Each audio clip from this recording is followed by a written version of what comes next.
بصلاتي أدنو من ربي وأنور في الدنيا قلبي وأكبر بسم الله أتلذذ بالصلاة كبر بسم الله فستلقى خيرا بإذن الله بإذن الله. استشعرنا تلك الأحاسيس التي ذكرناها وتلك العبادات القلبية، والآن اسمحوا لي أن أختار لكم بعض الأهداف قبل أن ندخل في أسرار الصلاة بعمق. هدفي أن تتغير صلاتك تماما، فأنت بعد الحلقات هذه سوف تصلي بشكل مختلف تماما عما كنت عليه قبل البرنامج، بل التغير سيبدأ قريبا إن شاء الله إن لم يكن قد بدأ فعلا. يعني ستبدأ بملاحظة الفرق بعد قليل. هدفي الثاني أن نغمر قلبك بسعادة ما مرت عليك من قبل، وأن نسكب على فؤادك سكينة تطفئ كل ألم مر عليك في هذه الحياة بالصلاة طبعا، وأن تذوق اللذة التي ذاقها إخوان لك تخرجوا من مثل هذه الحلقات. الأمر الثالث والهدف الثالث أن تكون، هذا هدفي، أن تكون في الفردوس الأعلى بإذن الله، لأن الله لما ذكر صفات المؤمنين من أهل الفردوس الأعلى قال أولئك هم الوارثون الذين يرثون الفردوس هم فيها خالدون. ما هي أول صفاتهم؟ أول صفة ذكرها الله قد أفلح المؤمنون الذين هم في صلاتهم خاشعون. وقد يتساءل متساءل، لماذا تهجم الأفكار علي فور دخولي للصلاة ولا تكون قبل ذلك؟ الجواب لأنك غني. نعم، أنت لست ملك، ولو كنت ملكا لما هاجمت عليك، ولكنك غني. هناك مثال لبيت يريد أن يسرقه السارق، بيوت ثلاثة: بيت الملك وبيت الغني وبيت الفقير. يقول ابن القيم إن السارق إذا أراد أن يسرق فإنه لا يسرق من بيت الملك ولا يسرق من بيت الفقير، وإنما يسرق من بيت الغني. قال فإن بيت الملك فيه من الحرس والجند ما يمنع السارق من التوجه إليه، وأما بيت الفقير فبيت الفقير لا شيء فيه، فماذا عساه أن يسرق؟ لا يسرق شيئا. فيتوجه إلى الغني لديه مال وليس عنده حرس. وكذلك أنت لم تبلغ القمة بحيث ما يستطيع أن يدخل عليك الشيطان ولست فقيرا. سئل ابن عباس عن اليهود لماذا لا يوسوسون في صلاتهم، قال ما يصنع الشيطان بالبيت الخرب، بيت لا شيء فيه، ماذا عسى الشيطان يصنع؟ دعهم يوسوسون. إنما ما يعينك على الخشوع علمك أن صلاتك بلا خشوع تعب بلا حسنات. قد يقول قائل يعني كيف تكون بلا حسنات؟ أقول لك النبي صلى الله عليه وآله وسلم ذكر أن الرجل يصلي الصلاة ولا يكتب منها إلا عشرها، تسعها، ثمنها، سبعها، سدسها، خمسها، ربعها، ثلثها، نصفها. سبحان الله، على أساس تقسم بحسب الخشوع. كلما خشعت أكثر كلما حصلت على أجر أكثر. إن خشعت 3 ركعات أخذت 3 ركعات، وإن خشعت 2 ركعتين أخذت 2 ركعتين، وإن خشعت 1 ركعة أخذت 1 ركعة. إن لم تخشع شيئا يخشى أن لا يكتب لك أجر. يعني كيف؟ الصلاة باطلة؟ لا، ليست باطلة، صحيحة، ولكن مسألة الحسنات مسألة أخرى. أسقطت الفرض لكن الأجر هذا أمر آخر. يقول ابن عباس رضي الله عنهما ليس لك من صلاتك إلا ما عقلت منها. فقد يقول قال طيب يعني إذا كان الأمر كذلك أترك الصلاة. نقول لماذا تترك الصلاة؟ اترك الصلاة. يعني إنسان إذا خير بين ترك الخير وترك الشر يترك الخير، يا أخي يترك الشر. مثل هذا رجل يمشي على أرض حارة فانقطعت نعل رجله اليمنى، فأصبح يمشي تحترق رجله اليمنى ولا تحترق الثانية، فقال في نفسه يعني واحدة تحترق والثانية لا تحترق، أحرق الاثنين أحسن، فنزعها وأصبح يمشي حافيا. طيب البس نعل جديدة مكان المقطوعة، لا، يترك الخير بدل أن يترك الشر. هذا مثل اللي يكون صالح ثم ينتكس ويقع في المعصية. مالك يقول يا أخي أتوب وأذنب، يعني خلاص ما أستطيع، يترك التوبة. طيب اترك الذنب، لا، يترك التوبة، يترك الخير، كأنه يقول لا بد أن أسرح أو ما أصلي. أخي الكريم، لو أنني قارنت لك بين اثنين، بين رجل يخشع في صلاته 90% وآخر لا يخشع إلا 10%، ولكن الذي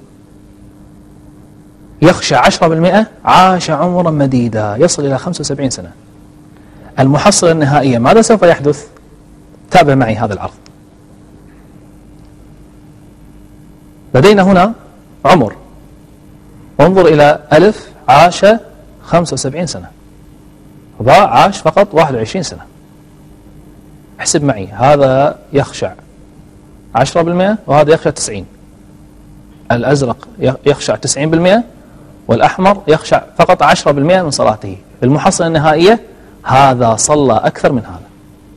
سبحان الله. ما الذي حدث؟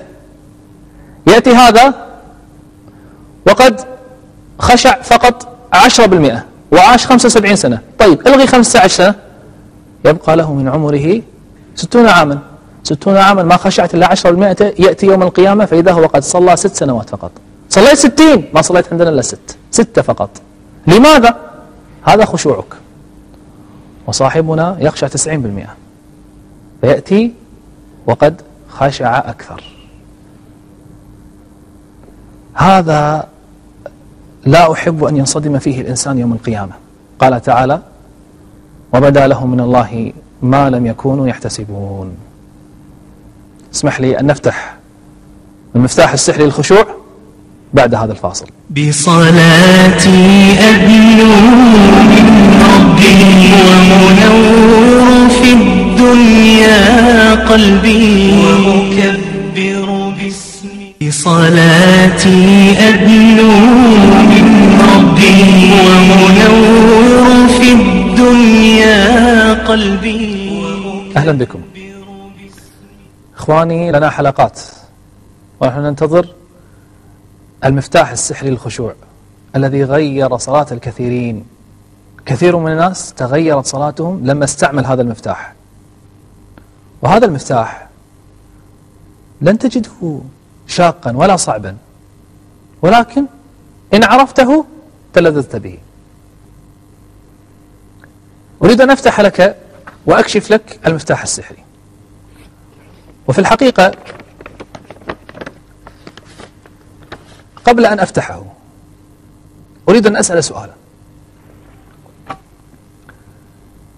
ما هي أكثر اللحظات وأكثر الأيام التي نخشع فيها على مدار العام؟ أكثر شهر نخشع فيه على مدار العام أي شهر؟ رمضان، صح؟ طيب، وفي رمضان أين نخشع أكثر؟ تقول لي غالبا في صلاة القيام. طيب، وفي صلاة القيام والتراويح ما هي أكثر اللحظات التي تبكي الناس؟ ألا تجد أن لحظة الدعاء عندما يدعو الإمام فإن الناس يبكون؟ انتبه إليهم. فقط مع دخول الإمام في الاستعاذة من النار وسؤال الجنة وغيره يبدأ الناس بالبكاء. لماذا؟ هم فعلا طبقوا المفتاح السحري هنا. كيف؟ عندما كان في هذه اللحظة أحس أنه يخاطب أحدا وأنه يكلم أحدا وينتظر منه. هذه تحرك القلب وتوجب الانتباه وحضور القلب الذي يوجب الخشوع واللذة. أتدري ما هو المفتاح السحري؟ ببساطة، المفتاح السحري 3 كلمات، احفظها: كلمه، خاطبه، تحدث إليه. كلم ربك، خاطب ربك في الصلاة، تحدث إليه. عن أنس رضي الله عنه أن النبي صلى الله عليه وآله وسلم قال: إذا قام أحدكم يصلي فإنه يناجي ربه. يقول شيخنا ابن عثيمين رحمة الله عليه: يناجيه يعني يخاطبه، وذلك أن الإنسان إذا دخل في الصلاة، يقول الشيخ، فقد دخل على الله عز وجل ووقف بين يديه فليستشعر أنه يخاطب الله بكامل صفاته. انتهى كلامه رحمه الله. لذلك حال كثير من الناس أنهم لا يستشعرون في الصلاة صلة، وكأن الحديث من طرف واحد. هذا خطأ. إذا استشعرت وأنت تقول الحمد لله رب العالمين، أنا الحمد لك يا رب، لأنك أنت الذي أنعمت علي وأنت أهل الكمال. وإذا استشعرت وأنت تقول إياك نعبد، أن العبادة لك وحدك، إياك نعبد، وخاطبك إياك نعبد وإياك نستعين، اجعل الصلاة كلها مناجاة، ستستمتع بالصلاة وتصبح كلها جميعها مثل دعاء القنوت. كان أحد السلف إذا صلى قيام الليل وقف بين يدي الله، أخذ يهز لحيته ويقول: يا ربي عبدك هذا في الجنة أم في النار؟ عبدك هذا في الجنة أم في النار؟ انكسر بين يديه، خاطبه بالصلاة. عندما تقول ربنا لك الحمد، لك الحمد، تخاطبه تقول لك الحمد حمدا كثيرا طيبا باركا فيه، فأنت تكلمه. فالناس إذا دعت تحس أن تطلب من الله: اللهم اعتقنا من النار، ويبكون. أحسوا بطرف آخر أخذوا يبكون. خاطبه، قل في السجود، قل: يا ربي لا تتركني، ربي ليس لي سواك، حتى لو أغلقت بابك دوني فسأظل لك واقفا، لأني أحسن الظن بك أنك ستفتح لي وسترضى عني وتقبلني، إن لم يكن بك غضب علي فلا أبالي. بل تقول أحسن من هذا وأفضل من هذا، وهو ما ورد عن النبي عليه الصلاة والسلام، تقول: لا إله إلا أنت، إني قد ظلمت نفسي فاغفر لي ذنوبي إنه لا يغفر الذنوب إلا أنت. وقد أخبر النبي صلى الله عليه وآله وسلم أن الله يعجب إلى العبد إذا قال هذه الكلمات، فيقول سبحانه في الحديث القدسي: عبدي عرف أن له ربا يغفر ويعاقب. اي والله يا ربي، اي والله يا ربي، عرفنا أنك ربنا وليس لنا غيرك، من لنا سواك، آمنا بكتابك وأنخنا مطايانا ببابك، فلا تطردنا عن جنابك، فإنه إن طردتنا فإنه لا حول لنا ولا قوة إلا بك. إخواني، خاطبوا ربكم في الصلاة فإنه يخاطبكم. يقول: حمدني عبدي، أثنى علي عبدي، مجدني عبدي. بالركوع عندما تسبح اعرف أنك تسبح ربك، تقول: سبحان ربي، ربي العظيم. إذا أخذت الصلاة كلها مناجاة بهذه الطريقة فسوف ترى في الصلاة عجبا. تقول إحدى الأخوات: المفتاح السحري هذا، المفتاح السحري فعل في الأعاجيب، فعل بي الأعاجيب، تغيرت صلاتها تماما. كيف؟ تغيرت مشاعرها. فإذا تغيرت مشاعرك فأصبحت تخاطب سوف تنتظر نتيجة، والله كريم، إذا خاطبته سوف يعطيك. وقال ربكم ادعوني أستجب لكم، وقال ربكم ادعوني أستجب لكم. يستجيب الله لك ويعطيك. بل سبحان الله، تجد الصلاة كثير منها مخاطبة لله عز وجل. انظر في بدايتها: سبحانك اللهم وبحمدك، تبارك اسمك، وتعالى جدك، جدك أنت، عظمتك أنت، ولا إله غيرك. تدعوه أول ما تبدأ بالصلاة: الله أكبر، أنت الأكبر، أنت أكبر من كل شيء. هكذا تقع في قلبك الله أكبر بهذه الصورة. ثم ماذا تقول؟ اللهم باعد بيني وبين خطاياي. تدعو. عندما تقترب من الختام ماذا تقول؟ التحيات لله، أحييك يا ربي، والصلوات والطيبات، وهكذا. فأنت طوال الصلاة تعيش مناجاة كاملة، ما أحلاها من مناجاة. بصلاتي أدنو من ربي، ومنور في الدنيا قلبي، وأكبر بسم الله، أتلذذ بالصلاة، بالصلاة